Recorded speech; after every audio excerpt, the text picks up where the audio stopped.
Bonjour et bienvenue sur French with Jeanne, un podcast en français pour les étudiants de français. Aujourd'hui, on commence une nouvelle série de podcasts. Cette semaine, et pendant celles qui viennent, je vais parler de 5 livres que j'aime beaucoup et qui ont eu une certaine influence sur ma vie. Dans l'épisode d'aujourd'hui, j'ai décidé de vous parler d'un livre que j'ai lu il y a quelques années. Le titre original, en anglais, est Mindset, The New Psychology of Success. En français, on peut traduire cela par État d'esprit, la nouvelle psychologie du succès. L'état d'esprit désigne la mentalité d'une personne, c'est-à-dire sa manière de penser, de voir les choses. Ce livre a été publié en 2006 et l'auteur s'appelle Carol Dweck. C'est une Américaine qui est professeure de psychologie à l'université de Stanford.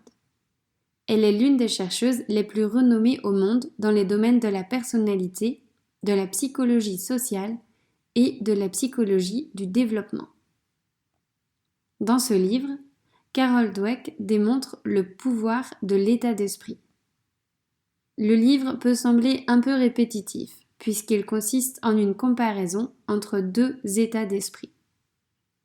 L'auteur les appelle The Fixed Mindset et The Growth Mindset. Dans mon épisode, je vais utiliser les termes français la mentalité fixe et la mentalité de croissance.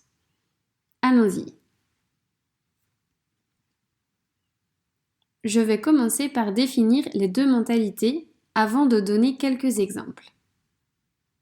Alors, la mentalité fixe désigne un état d'esprit où les personnes pensent que leurs qualités et compétences sont figées. Elles ne peuvent pas évoluer. À l'inverse, la mentalité de croissance désigne un état d'esprit où les personnes pensent que leurs qualités et compétences ne sont pas figées. Elles peuvent évoluer avec le temps et l'expérience. Les gens peuvent adopter l'une ou l'autre mentalité, selon les aspects de leur vie. Par exemple, quelqu'un peut penser qu'il est nul en dessin et qu'il ne peut pas devenir bon, même s'il s'entraîne. C'est la mentalité fixe. Par ailleurs, cette même personne peut penser que l'expérience qu'elle accumule au travail lui permet de s'améliorer. C'est la mentalité de croissance. Cela dit, les gens ont souvent une mentalité dominante. Vous commencez peut-être à voir l'influence que l'une ou l'autre mentalité peut avoir sur quelqu'un.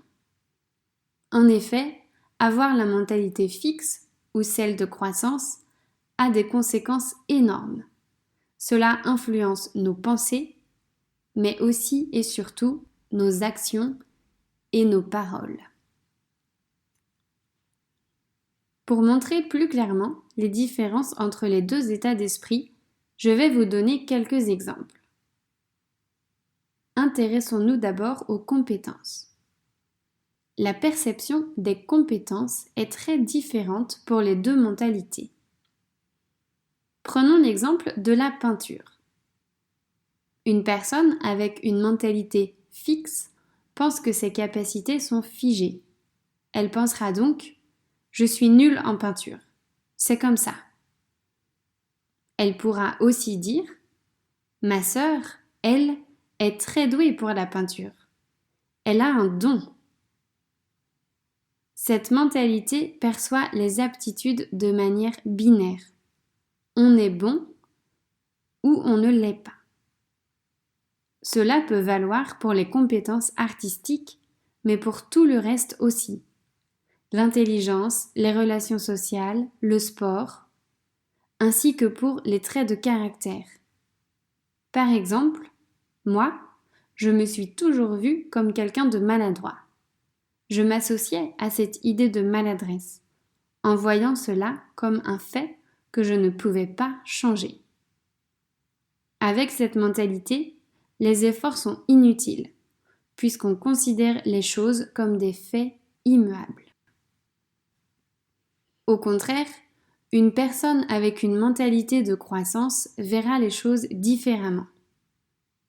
Pour la peinture, elle pensera « Je ne suis pas très douée pour peindre, mais si je m'entraîne, je vais m'améliorer. » Elle pourra aussi dire « Ma sœur est vraiment bonne en peinture.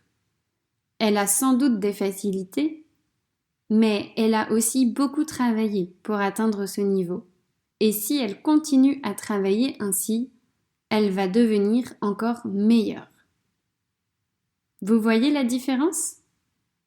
Avec cette mentalité, on voit les choses comme des évolutions. On pense que tout peut être amélioré. Les compétences artistiques, l'intelligence, les traits de caractère, les habitudes. Cette mentalité pousse les gens à travailler sur eux-mêmes parce qu'ils sont convaincus qu'ils peuvent changer. Ils pensent que l'engagement et les efforts permettent de développer leurs capacités. Ces différences sont fondamentales. Les personnes voient les choses totalement différemment selon leur mentalité. Carol Dweck parle par exemple de la perception de l'erreur. Pour la mentalité fixe, une erreur ou un échec est un signe de stupidité. C'est quelque chose dont on a honte parce que cela reflète notre intelligence, ou plutôt notre manque d'intelligence. À cause de ça, les personnes ayant cette mentalité ont des difficultés à reconnaître leurs erreurs et vont plutôt essayer de les cacher et de chercher des excuses, ou encore de rejeter la faute sur quelqu'un d'autre. Imaginez ce que cela peut donner lors d'un travail en équipe. Pour la mentalité de croissance, une erreur ou un échec est vu comme un manque d'expérience ou de compétence, mais cela ne définit pas la personne.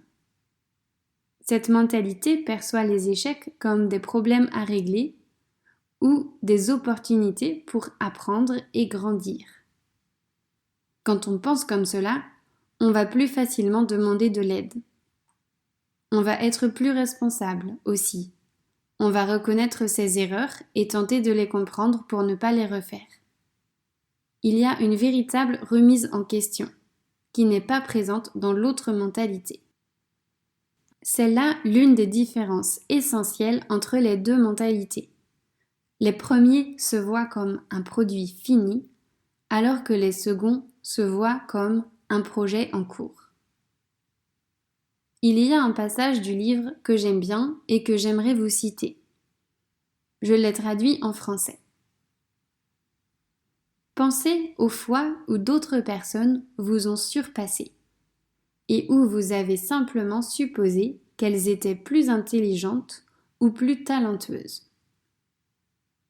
Considérez maintenant l'idée qu'elles ont simplement utilisé de meilleures stratégies, qu'elles ont appris davantage, qu'elles se sont plus entraînées et qu'elles ont surmonté les obstacles. Vous pouvez le faire aussi, si vous le voulez. J'ai suivi ce conseil et cherché une situation où quelqu'un m'a surpassé. Après une longue réflexion, j'ai pensé à ma sœur, que j'ai toujours considérée très douée pour l'organisation. Pour notre voyage au Vietnam, c'est elle qui a fait beaucoup de recherches sur les hôtels et les trucs à voir et à faire.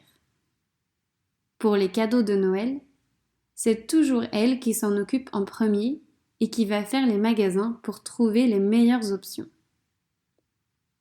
Sans nul doute, je l'ai toujours considérée comme plus douée que moi pour ces choses-là. C'est son truc. Mais en fait, comme le fait remarquer l'auteur, ma sœur n'est pas forcément plus douée que moi pour ça. C'est juste qu'elle décide d'y passer du temps, qu'elle a développé des stratégies pour bien s'organiser. Et plus elle s'organise, plus elle s'améliore. Si je passais autant de temps qu'elle, et si j'y mettais autant d'énergie, je serais aussi bonne qu'elle. Enfin, je suppose, parce que ma sœur est vraiment une excellente gestionnaire. Dans le livre, l'auteur souligne l'importance de ces mentalités dans l'enseignement, ainsi que pour les parents. En effet, les mentalités se transmettent et les enfants y sont particulièrement réceptifs, même si la transmission se fait de manière très subtile. Avoir conscience de l'existence de ces deux mentalités est hyper bénéfique quand on a un rôle de modèle pour un enfant et qu'on veut lui transmettre la mentalité de croissance. Ainsi, dans le livre, l'auteur donne quelques pistes sur comment encourager cet état d'esprit. Pour amener un enfant, ou un ado, ou un adulte, à adopter la mentalité de croissance, Carol Dweck propose de mettre en valeur les efforts, la détermination et l'énergie qu'une personne a investis dans une tâche. On peut dire, par exemple, « J'admire tes efforts pour terminer ce travail ». Ou encore, « Tu as montré une grande détermination pour réussir ce projet difficile ». L'objectif est de montrer à la personne à quel point elle a grandi intellectuellement grâce à son travail. C'est aussi de lui montrer que les tâches qui paraissaient difficiles avant sont devenues beaucoup plus faciles grâce à la pratique et à la discipline. Ce que j'ai trouvé utile, c'est que l'auteur a aussi donné des exemples de phrases qui peuvent encourager la mentalité fixe.